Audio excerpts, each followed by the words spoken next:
قال لا تخافا إنني معكما أسمع وأرى.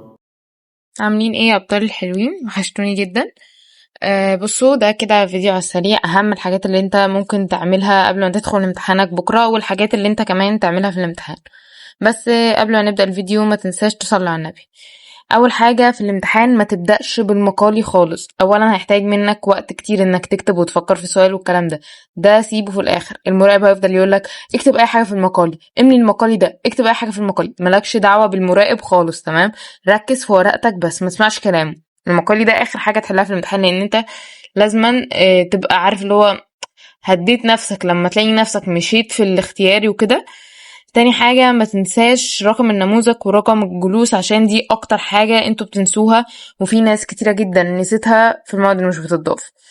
تالت حاجة اياك تبص على كل الاسئلة مرة واحدة، علشان خاطر انت هتتشتت وهتتوتر وهتخاف. فياريت ما تبصش على كل الاسئلة مرة واحدة. يعني بص، اقرأ سؤال سؤال، ادي لكل سؤال حقه لوحده. ما تبصش على كل الاسئلة وتبدأ بقى تفكر في سؤال وانت بتحل سؤال تاني اصلا. 4، السؤال اللي ما تعرفوش علم عليه وسيبه.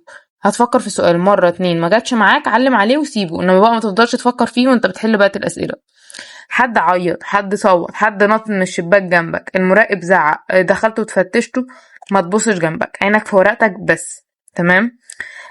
بص في القراءة وفي النصوص وفي أي سؤال في الامتحان.